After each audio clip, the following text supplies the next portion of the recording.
This is CGTN, China Global Television Network.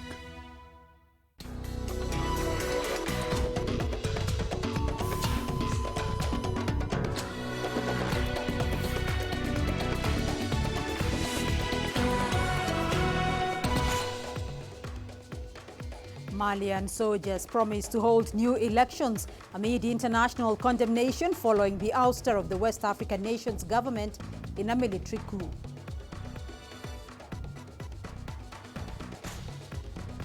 About 500 Nigerian citizens stranded in Lebanon are evacuated back home. Hello and welcome to Africa Live on CGTN with me, Beatrice Marshall, in Nairobi. We'll bring you the details on those stories in just a moment, but first, here's Ramah Nyang with the day's business headlines. Ramah. Thank you very much, Beatrice. Here's what's coming up in the course of the hour. Nigeria's petroleum and gas sector reforms might just be on the horizon after nearly 2 decades of failure. And Tunisia's GDP is contracted by more than 10% in the first half of 2020. We'll have those details and plenty more coming your way in the next 30 minutes. But first, the latest in current affairs with Beatrice. Rama, thank you. Well, let's start in Nigeria, where militants from the Islamic State West Africa province have attacked Kukawa town in the north of the country. According to local military officials, the terrorists seized residents who had just returned to their homes after spending nearly 2 years in displacement camps. They had been living in the regional capital Maiduguri after fleeing from another attack in November of 2018. Security has been beefed up in the area. Nigeria has been battling Boko Haram militants for almost a decade. Let's cross over to CGTN's Phil Lihaza. He's joining me in Abuja for more on this. Phil, can you give us an update on that attack in Nigeria?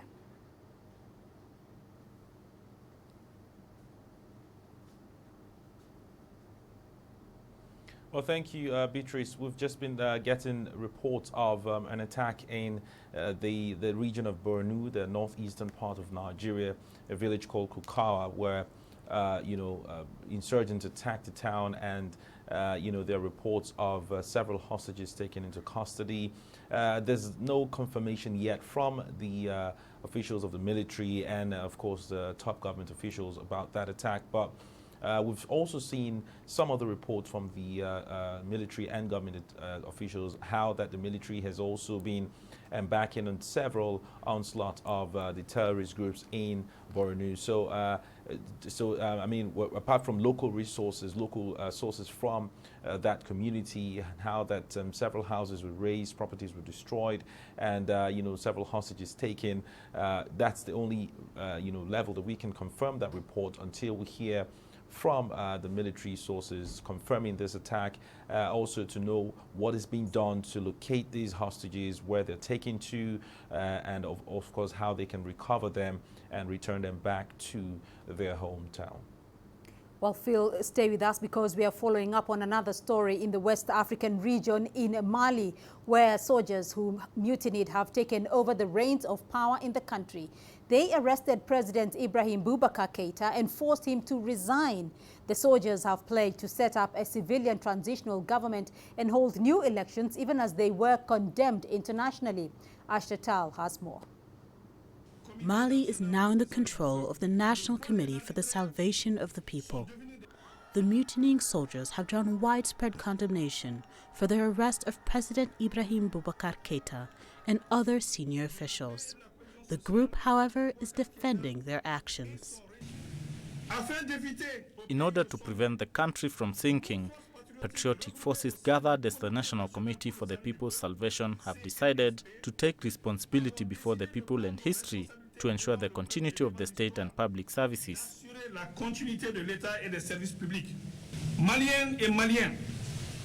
Malians, we are not keen on power, but we are keen on the stability of the country, which will allow us to organize, within the reasonable time limit, general elections to allow Mali to equip itself with strong institutions capable of handling our daily lives and restore the confidence between government and governed.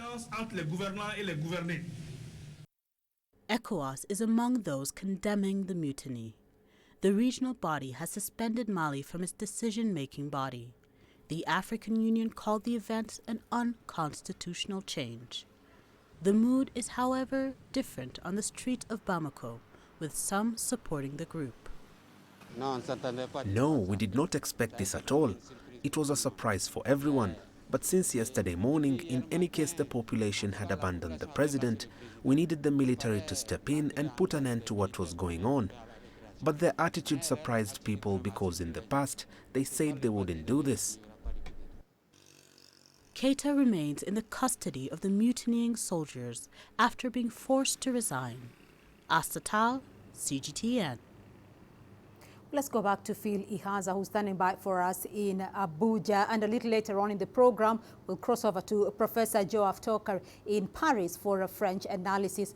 Phil, to you first, what are we hearing from the economic community of West African states regarding developments in Mali?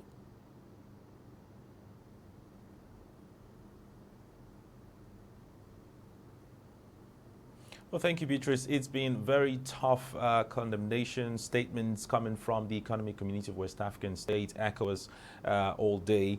They've released a statement saying that they've decided to impose sanctions, financial sanctions on the country, Mali. They've also asked all member countries in ECOWAS to shut their land and air borders and desist from any forms of bilateral or trade relations with Mali.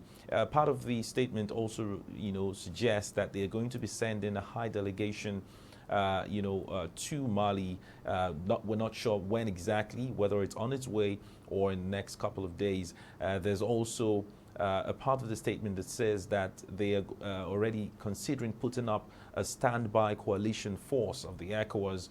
If need be, they'll have to go into Mali to ensure peace and stability. But so far, among all international organizations, including the African Union, the United Nations, European Union, and a couple of others, the ECOWAS bloc has been very strong, especially because they've been in the front lines of mediating between the opposition and the ousted government. So ECOWAS states, Phil, has been very strong and very tough on this, and they have shut down all their land and air borders with Mali and halted trade relations. How will this impact Mali in coming days?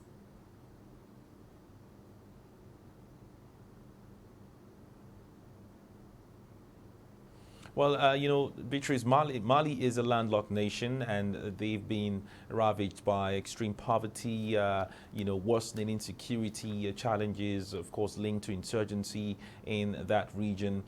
They are actually at the center of the insurgency in that region. There are also been complaints or allegations of corruption and all of that, irregularities in the elections, which, of course, started these protests over the past few months. Now, Mali is very rich in gold, but they've been, suffering from poverty and economic issues. And that tells you that if the land and air borders are shut, if they're isolated from the entire West African nation, and of course even Africa, because the African Union has also sanctioned or banned them from doing any form of business with any country. So at the moment they're isolated, and that means that they're going to have to dwell on whatever they have in storage at the moment. They are not a producing nation. They import most of what they consume, and so that's a huge form of pressure on them economically. Also, when you look at insecurity, right. They've been receiving a lot of support from the ECOWAS, from other foreign nations like France, their colonial masters, and therefore they're going to have to, this will definitely go a long way in affecting them, with the hopes that insurgents don't take advantage of this political turmoil or vacuum in government. All right, Phil Ihaza joining us there from Abuja on the development in Mali. While the international community has condemned the military coup in Mali, let's now cross over to Professor Joaf Tokar from the American Graduate School in Paris. Professor Tokar, thank you for joining us on the program. France has been very involved in Mali in recent years. The unrest in Mali will certainly add to the precarious security situation there and in the wider Sahel region. How is the international community likely to respond here? Well, I hate to start our conversation this way, but my overall feeling is that the international community does not know how it would like to react to it. I would imagine that as we speak right now, they're just trying to get better informed. Let it be in Paris, I guess, where you don't have the feeling that people really know what exactly has happened over the last 24 or so hours in Bamako and around. I hope that the French embassy in Bamako has a better idea. I'm not sure. So my intuitive answer would be that what the international community as a whole, and France specifically, as you rightly stated, which is in a way the front line of the international community and certainly the European entity, as far as Mali is concerned and the Sahel in general is concerned, they will wait to get better informed, and then the second tendency would be to try and see whether there is a short, medium range solution based on existing political factors, political powers within the Malian political sphere, namely to avoid a situation in which something more extreme, such as an external intervention or a new initiative, would be necessary. Well, it is that solution that many are going to be looking for in Mali, because Mali has lurched from one crisis to another since 2012. Why is that? That's true. That's true. And if you try and dig into it and see why is it that this specific country suffers that much from chronic instability and frequent crisis, you have, unfortunately, a large storytelling of what Central Africa and the Sahel region are about. Take a look at the map. You just take a look at the map of Mali. You look who are the numerous neighbors all around it, and you see why the number and intensity of problems and crisis situations are so dense. Not to mention the fact that we may, of course, go all the way back to the moment the borders, were decided upon amongst the colonial powers in general and France in particular, right. Which respects so little the ethnic reality, the economic reality, etc. So we have that accumulation of deep elements which every now and then just come up to the surface and indeed torture the situation on the terrain. So going back, Professor Toka, going back to the colonial period, because France has remained deeply involved in the affairs of Mali since then, what action should we expect from France in coming days, very briefly? I'm sure that the French immediate reflex is actually to get pretty worried about what is happening because of Malian reasons, but also because of French reasons, because the last thing the French would have liked to do right now is to find themselves obliged to do something which would be uncommon regarding any intervention, not to speak not even military one. This is not the right moment with so many crises all around in Europe and elsewhere when France needs to deepen its involvement in the Sahel. As a matter of fact, over the last 2-3 years, as you know, the French military presence in Mali dates back to 2013 and was very well accepted in Europe and in France at the time. But over the last year or two, the debate over the efficiency and the viability of this French military presence in Mali had become much more controversial. And I'm sure French President Macron and the political class would really not do anything beyond the normal customary types of reactions in the hope that they could avoid an extra military intervention. All right, Professor Joaf Toka joining us there from Paris with that update. Thank you. Well, the UN Security Council is due to meet over the situation in Mali. CGTN's Liling Tan reports from New York. The UN Security Council is meeting this afternoon New York time in about 2 hours, and at the request of France and Niger, to discuss the unfolding situation in Mali and address this deepening socio-political uncertainty. Now, Now, also of deep concern is the security situation, as the coup follows months of widespread protests in a country that has also seen a rising Islamic insurgency. Now, some of the key questions would likely include who in Mali is now in charge and who the Security Council should be working with, as well as what needs to be done to address the socio-political crisis, the risks of a deepening humanitarian crisis as well, and also further violent unrest and the security threat from militant and terror groups. The United Nations has had a presence in Mali by way of a peacekeeping mission known as MINUSMA, with more than 15,600 troops and personnel. And because UN missions are deployed with the consent of host governments, the fate of that mission now hangs in the balance and will depend on whoever is in charge now and moving forward. Also on the line are the French-led Operation Barkhane and the G5 Sahel joint force against terrorism in the region. Now, here at UN headquarters, the UN Secretary-General Antonio Guterres earlier issued a statement condemning the coup and the arrest of President Keita and members of the government and demanded their unconditional release. The Secretary-General also called for restraint, a restoration of law and constitutional order, and for a negotiated solution to resolve differences. Li Lingtan for CGTN, New York. Members of one of the largest rebel groups in Eastern Democratic Republic of Congo have laid down their weapons. The move comes a month after they ousted their leader, accusing him of human rights abuses. Fighting has raged between two groups of the NDCR since last month, when a section loyal to the deputy leader attempted to oust their leader, Shimire Gudo. Before the split, the NDCR controlled vast areas of North Kivu province near the border with Rwanda and Uganda. Experts, however, say surrender does not necessarily mean an end to their involvement in rebel fighting. You're watching Africa Live, still ahead on the program.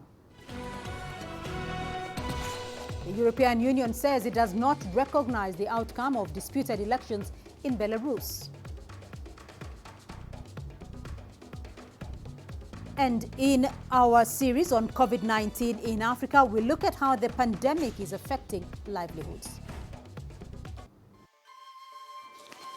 You don't find the stories of North Africa by sitting on the sidelines. You've got to get out, go there, and you'll find them. In the bazaars of Casablanca, among the crowds in Cairo, who come to visit Cairo, the ancient capital of Egypt. Along the waters of the Nile, along the sands of the Sahara. No one else will take you where we can in North Africa. No one else will show you what it's all about. CGTN, see the difference.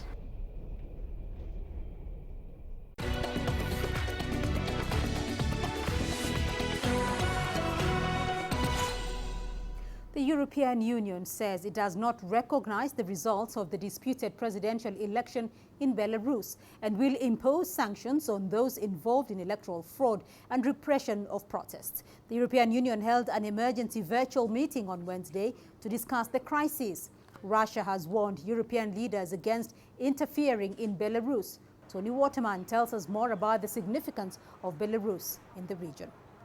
What Belarus is for Europe is a buffer between it and Russia, and what the EU leaders do not want to see is any destabilization in that area. I mean, Belarus is not necessarily neutral in the way that a Switzerland would be, because it is part of a six-country military alliance which is dominated by Russia, so they're very concerned about more Russian influence in that region. Angela Merkel, the German Chancellor, also French President Emmanuel Macron, and also the Council President Charles Michel, they all had their own phone calls with Russian President Vladimir Putin just yesterday ahead of this meeting, really encouraging him to put pressure on Lukashenko, who is an ally, to push towards dialogue with the opposition. The readout, though, from the Kremlin side of things said that Mr. Putin told Angela Merkel that the region could become even more contentious if external actors tried to meddle in the Republic's affairs.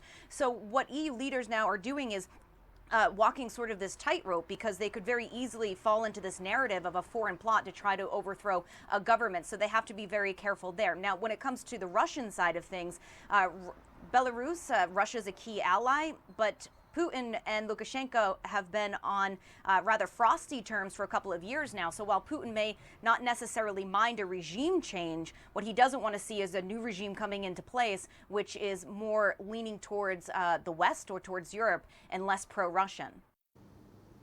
To Nigeria now, where about 500 Nigerian citizens, mainly women stranded in Lebanon, have been evacuated back home. This was through a joint effort of the Nigerian and Lebanese governments, as well as the Lebanese community in Nigeria. The move follows the release of footage showing Nigerian women alleged to have been abused by their employers, calling for their government's intervention. CGTN's Kelechi Mekalam reports. We have regretted coming to this place already. Please, we need your help. We need to go back to our father's land. We want to come home, please. Everybody, please to the government that we want to come home. Tell them we want to come home. Please. One out of several videos showing Nigerian ladies stranded in Lebanon and calling for help. The videos had gone viral after being posted on several social media platforms.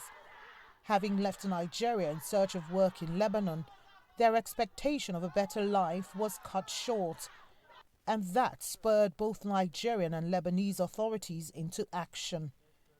Now over 500 Nigerian workers from Beirut have returned home. Nigerian girls who had found themselves in Lebanon ostensibly in the framework of a contract to work as very often domestic help. And of course here in Nigeria we have seen numerous videos and cries for help and all kinds of stories, some of them horror stories about the conditions of these Nigerians, to make available resources to bring these girls back. About 5,000 documented Nigerians live and work in Lebanon, and according to the Lebanese government, a majority of these workers earn a decent living. But there are many others who travel to work as domestic helps. The Lebanese government is now beaming its searchlight on dehumanizing trends. The government has stopped issuing visas for domestic workers for ladies coming from Nigeria. This will definitely stop any new cases from arising. They would not be able to get into Lebanon. There is a specificity for the issue with Lebanon, is that all these girls are entering Lebanon legally. So there is no smuggling. There is no human trafficking in the term of human trafficking. It's trafficking these girls illegally into Lebanon. These agencies, and 90% of these agencies are Nigerian agencies. Nigeria's unemployment rate is on a steady rise. Reports from the Bureau of Statistics show that 21.7 million of its 80.2 million strong workforce are unemployed. Many go in search of greener pastures abroad. These migrations are often disguised as employment offers, with a greater number of Nigerians falling victims of smuggling, sexual abuse, human trafficking, and in some cases, even death. Kelechi Mekalam, CGTN Abuja, Nigeria. Meanwhile, a survey conducted by a Nairobi-based market analysis firm, Tifa Research, shows that nearly a third of low-income residents of the Kenyan capital have lost their jobs since the beginning of the coronavirus pandemic. The International Organization of Migration is worried that this could lead to human trafficking, as many are now desperate and vulnerable. Let's take a look at the story of a Kenyan woman who traveled from Kenya to New Delhi in 2019 to seek work, but says she was forced into prostitution to pay her traffickers before she was rescued by the IOM. Jay, not her real name, was promised a job as a housekeeper by her cousin. Instead, she ended up working in a brothel in India. When I heard there were job vacancies in India, I was so happy. My family knew I was sick. In 2017, I was diagnosed with cancer, and I knew no one in my family could afford to take care of my treatment. We have no father, so I saw this as a great opportunity to go and pay off the medical debt, get treated, and come back home without anyone knowing I was even sick. But when I got there, I found things were different. I was taken to the street and told that this is where I'll be working from. I was shocked and asked if this is the work they were offering me. The United Nations say the trafficking routes are rapidly expanding in East African region. And according to the International Organization of Migration, East African victims of trafficking have traditionally gone to the Gulf. But many like Jay are now being lured to India under false pretenses. Often the women's passports are confiscated. They are then forced to pay the travel and lodging debts to their traffickers through prostitution or even drug trafficking. I was promised housework, but when I got there, they open a prostitution site for you or train you to be a drug trafficker. Last year, the International Organization of Migration repatriated 12 Kenyan women who had been trafficked to India. Jay was among the lucky ones. When they took me to the embassy, I could not believe I'm going to see my family again and not return in a coffin. I'm so thankful to IOM because they also expedited my case. Immediately after I told them my life is in danger, they moved quickly to get me out. So we have to put our efforts together and ensure that we protect these people. Of course, human rights has to be at the center of every intervention. If we put like human dignity and human rights at the center of every intervention, I'm sure we would be able to protect these very vulnerable. The International Organization of Migration fears that the economic slump caused by the coronavirus could make many desperate women vulnerable to human trafficking. Mohamed Abubakar, CGTN.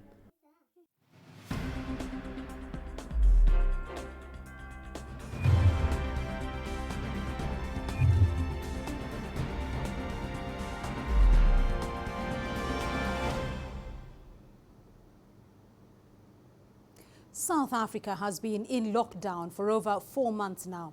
As the economy dwindles, financial hardship and food insecurity is worsening. More than 564,000 people have been infected with COVID-19, many of whom have recovered. But children who have been at home for most of the lockdown have borne the brunt of the outbreak, especially in impoverished areas. CGTN's Julie Shire visited Soweto and prepared the following story. I'm in Kliptown, one of South Africa's poorest areas. People here live in shacks with no running water or electricity. Putting food on the table is a daily struggle. COVID-19 has only made life harder for these people and for their children. People were required to stay at home, and it's almost impossible to stay home in this community because you've got a one-room shack that is shared by about 5-6 people. I think it was going to be better if kids from communities like ours were in school rather than being at home. Because when they're here, you'll see they're playing on the streets, and when they're on the streets, sometimes they don't have their masks, they're not sanitizing. Despite being surrounded by all this poverty, there is a beacon of hope. It's known as the Kliptown Youth Program. Only 2 grades are back in school since restrictions were eased, and there's little time to play with more than half the academic year lost. What we did as Kliptown Youth Program was to start a holiday program, a school holiday program, where children have to come here for 2 hours a day. And in that 2 hours, they get an opportunity to do some online learning. In addition to that, they will also spend time reading, and we communicate with different schools in terms of getting resources that we can use to share with our kids. Safety has also become a concern as the lockdown drags on. Many children are left roaming the streets when parents are at work. There's also been a spike in child abuse and gender-based violence. Once they leave us, we don't know what they get themselves into, because one of the biggest challenges in this community is alcohol abuse. And you know that some things such as gender-based violence are mostly led by people being intoxicated. And the other thing is that People around here are very stressed. People are challenged in a way that every time when people are frustrated, they take out their frustration to their children or their partners. The reality for these children has been harsh. This time has been unsettling, and it may take years to return to what they know. Julie Shara, CGTN, Soweto, South Africa. And medical workers across Africa have borne the brunt of COVID-19, just like their counterparts elsewhere. But this has not deterred them from offering their services, despite the state of health facilities that exposes them to the risk of contracting the coronavirus. CGTN's Kelechi Emekalam spoke to a doctor and a nurse in Nigeria on their experience in handling coronavirus patients. It's another work day for Blessing Asika, a nurse in one of the medical facilities in Nigeria's capital, Abuja. Handling patients at close proximity, taking vital tests and administering medication are part of her daily routine. But lately, the jobs of health workers like her have become more risky due to the COVID-19 pandemic. That's because it exposes them and their families to the risk of contracting the disease. Taking care of COVID-19 patients, there is always that anxiety. It's not easy. It's not easy at all. Even you as a health professional, you come to work and in anticipation that any patient can come in. But you have to pick courage because somebody must take care of the COVID-19 patient. Actually, the impact it has had on my family has been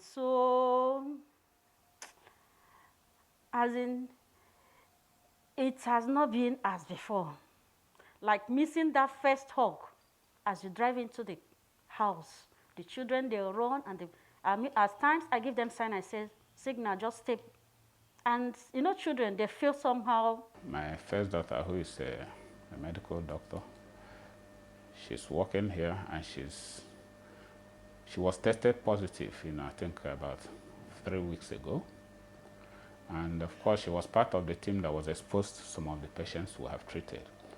And following the discovery, when her test turned out positive, she has been on self-isolation and treatment, and is not coming to work. Despite the challenges they face, frontline workers like Blessing continue to brave the risks and care for patients. They're required to observe all health and safety measures to protect themselves and others. When I come in to work, I have to wear my scrub.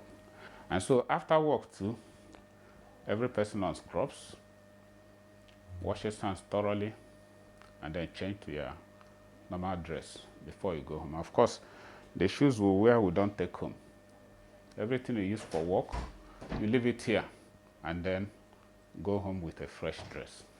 I have tried to maintain a triangular lifestyle that's from my house, through the road, down to work, and back. So I have tried to avoid people. I don't visit people, people don't visit me. The Center for Disease Control had announced in June that over 800 Nigerian health workers were infected with COVID-19, and dozens have died of the disease. The figures continue to rise as cases soar. All these are conditions that leave health workers more vulnerable in the face of the pandemic. Kelechi Emekalam, CGTN Abuja, Nigeria. Well, let's now go to Ramah Nyang for a look at the day's business news. Ramah. Thank you very much, Beatrice. Here's what's coming up in business. Nigeria's petroleum and gas sector reforms might just be on the horizon after nearly 2 decades of failure. And Tunisia's economic output shrinks by more than 10% in the first 6 months of 2020. Africa is the nexus of enterprise, and global business will tell you why it matters. From the mega investment projects to multi-billion-dollar mergers and acquisitions. Africa today collects, just in terms of revenues from taxes alone, $545 billion a year. If you take 10% of that and you devote it to the energy sector, problem solved. All this on Global Business, weekdays at this time on CGTN.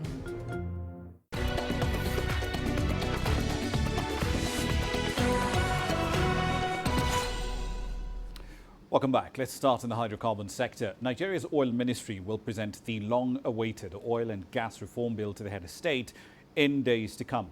That at least is according to a report by Reuters. Africa's largest oil producer has struggled to pass some much-needed legal reforms governing everything from taxation to relations with the oil-producing regions in the Delta for more than 2 decades now. These legal changes are particularly urgent this year as low oil prices and a drastic reduction in oil demand due to the COVID-19 pandemic have combined to slash the country's hydrocarbon revenues. Nigeria has one of the least competitive fiscal terms for deepwater oil extraction in Africa, and it is increasingly losing out on potential investments to other African countries. Speaking of oil, prices on some of the benchmark contracts eased on Wednesday as concerns grew that fuel demand in the United States may not recover quickly amid stalled talks on a pandemic economic stimulus package. Brent futures fell to $44.82 a barrel just after 1400 GMT. WTI crude went as low as $42.36 a barrel at the same time. So far in the quarter, though, both benchmarks are up by 7.7% and 7.5% respectively, but they are well short of the starting prices in January. Investors nonetheless are keenly awaiting news from the August 19 meeting of a ministerial panel composed of representatives from OPEC and its allies. That panel is reviewing how member states have complied with an agreement to cut oil output by 7.7 million barrels of crude every day. On to North Africa now, Tunisia to be specific, where the damage inflicted by the COVID-19 pandemic escalated in the second quarter. The latest macroeconomic data from the North African state indicates that economic output contracted by 11.9% in the first 6 months of 2020. Tunisia's gross domestic product fell 21.6% in the second quarter of the current year compared to the same period of 2019 and 20.4% in comparison with the first quarter of 2020. This was exacerbated by the COVID-19 pandemic, which took a toll on the ailing economy. The reason for this dramatic decrease is the strict and total confinement, the general lockdown and the closing of all borders, which paralyzed millions of people and the economy. The activity of all factories, hotels, companies and services were interrupted for more than 3 months. This was unprecedented. The Finance Commission at the House of the People's Representatives shed light on the alarming indicators. In fact, the value of manufacturing industries plunged 27% in the second quarter of 2020 compared to the same period in 2019. This drop is explained by the decline in the production of all industrial sectors. The data is terrifying. The national economy was already facing a deep crisis before the COVID-19 pandemic. Tunisia's parliament condemns the government's mismanagement of the economy during the crisis. The state should have allowed some vital industries and companies to operate during the lockdown. Tunisians have been complaining about the economic crisis and its direct impact on the social situation. People say the purchasing power is at the lowest level since 2011. Tunisians are fed up and hungry. The situation is getting worse every day. People are very pessimistic because the state has abandoned its citizens. The economic and social problems are countless. The worst is yet to come. The government data indicates that the added value of non-manufacturing industries edged down 20.8% during the second quarter of 2020. This decrease is mainly linked to the decline in the production of the mining sector, which shrank 21.5%, and the building sector, which plunged 42.5%. According to the Finance Ministry, the added value of the market-related services dropped by 30.4% in the second quarter of the year compared to the same period of 2019. The service sector is one of the most affected activities by the COVID-19 crisis and the general lockdown measures. Abden Shawishi, CGTN, Tunis. Health authorities in Spain are rolling out new measures to deal with the fresh rise in COVID-19 cases. As Ramah Nyang reports from the coastal city of Alicante, additional restrictions on smoking are part of the package. New measures to help slow the spread of coronavirus. An outdoor smoking ban, nightclubs to shut and a curfew on bars and restaurants, all designed to reduce new outbreaks, especially among the young. Health experts say smoking can increase the spread of coronavirus through exhaled droplets and by hand-to-face contact. Galicia and the Canary Islands have already enforced the measures. Other Spanish regions say they'll follow, but will decide on their own timing. Do not gather outdoors for drinks or parties. Do not smoke outdoors when you can't keep a distance of at least 2 meters. Keep your distance with friends and do not gather in groups of more than 10 people.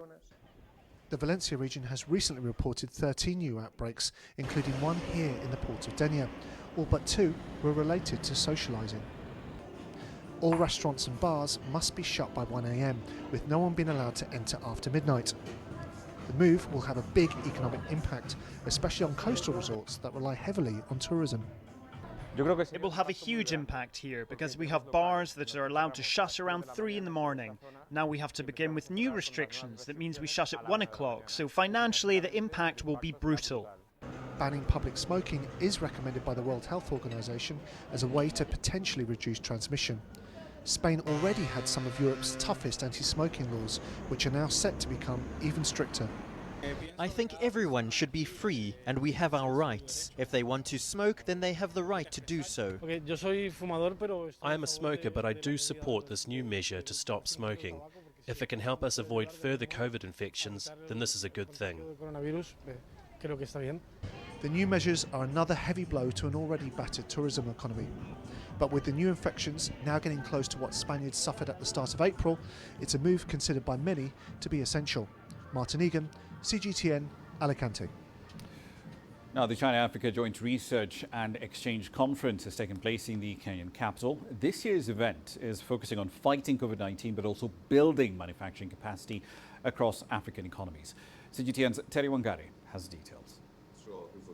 Delegates from China, Kenya, South Africa and Nigeria gathered virtually for the conference with one goal: to discuss the impact of COVID-19 in the manufacturing sector and enhance China-Africa cooperation in fighting the pandemic. In wake of the pandemic, African countries are in dire need for a constant supply of medical and personal protective equipment. With enhanced cooperation between the two economies, this could provide an opportunity for Africa's manufacturing sector to meet this demand in a cost-effective way.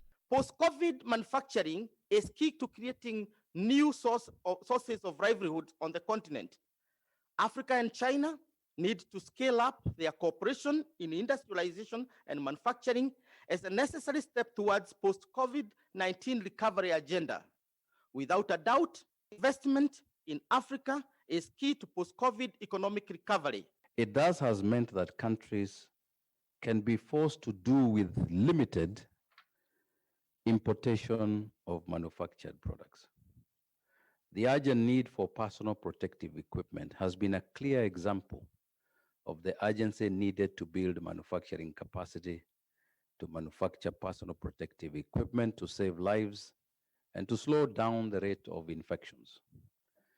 This fresh example motivates the need to enhance China-Africa cooperation on fighting COVID-19 and promoting manufacturing. The two-day conference also focuses on a series of issues. These include China-Africa cooperation in infrastructure development and its role in boosting the manufacturing industry in Africa, and the opportunities available and measures needed to promote cooperation in the post-COVID world. We should continue to provide room for manufacturing cooperation. In recent years, a number of industrial parks and special economic zones in African countries have been completed and put into operation, providing a favorable environment for foreign businesses, including the Chinese ones, to invest in Africa. In the future, African countries can continue to improve industrial parks and special economic zones and try to attract investment from more international businesses. The coronavirus has impacted negatively in the global economy, Africa and China included. But with tragedy comes a silver lining where Africa, through cooperation with China, can develop its manufacturing sector to cater to the continent's needs while creating a livelihood for millions. After all, there's nothing more empowering than consuming goods that are made in Africa. Terry Wangari, CGTN. I'll leave you there for the time being, but I'll be back at the top of the hour. We'll be looking at the oil markets when we come back. Saudi Arabia, of course, has been piling on pressure on OPEC members who have not been adhering to the production quotas they agreed to.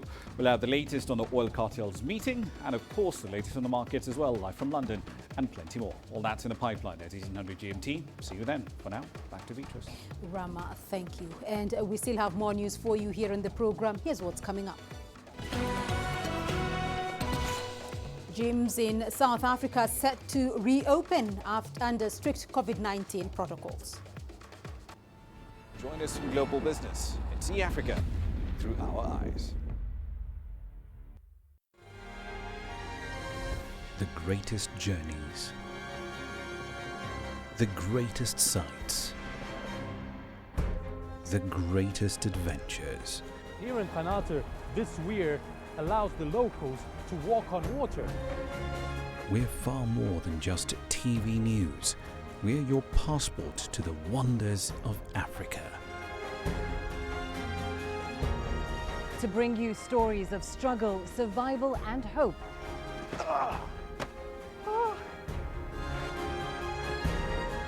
So let's explore.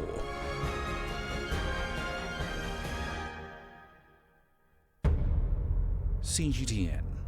See the difference.